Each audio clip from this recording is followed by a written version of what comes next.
Մեթյու Հենրի, Ամենօրյա ընթերցանություն, օր մարտի 24։ Եվ գոհություն տաք Հորը, որ մեզ արժանացրեց մասնակից լինելու սուրբերի վիճակին լույսումը։ Կողոսացիս 1:12 խոսք։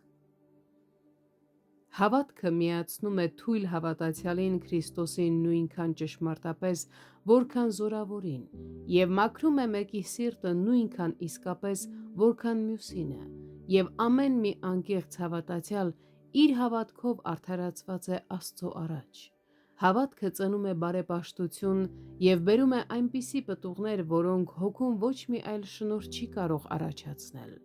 Քրիստոսի մեջ բնակվում է ամենայն լիությունը,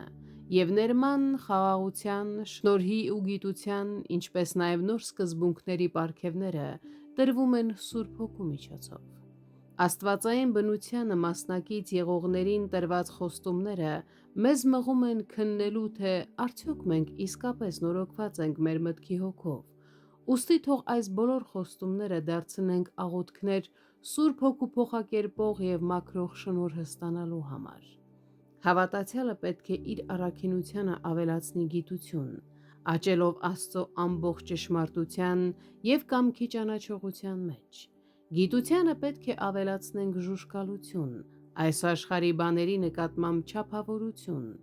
իսկ ժուժկալությանը համբերություն, այսինքն հոժար հնազանդություն Աստծո կամքին։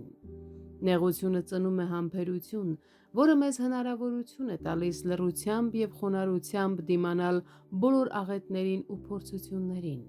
Համբերությանը պետք է ավելացնենք բարեպաշտություն, որը ներառում է Աստծո ճշմարիտ երկրպագուին բնորոշ սուրբ զգացմունքներն ու վերաբերմունքը,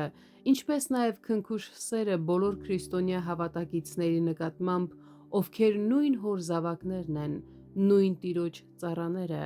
նույն ընտանիքի անդամները, նույն երկրի ճամփորդները եւ նույն ժառանգության ժառանգները։ Հավատքի թանկարժեքությունը, ինչպես նաև դրա ձեռքբերումը, բխում է Քրիստոսի արդարությունից։ Քրիստոսի բավարարող արժանավոր արդարությունն ու հնազանդությունը հավատքին տալիս են նրա ողջ արժեքն ու պատվականությունը, եւ այդպիսի անձի արդարությունը չի կարող չլինել անսահման արժեքավոր նրանց համար, ովքեր հավատքով ընդունում են այն։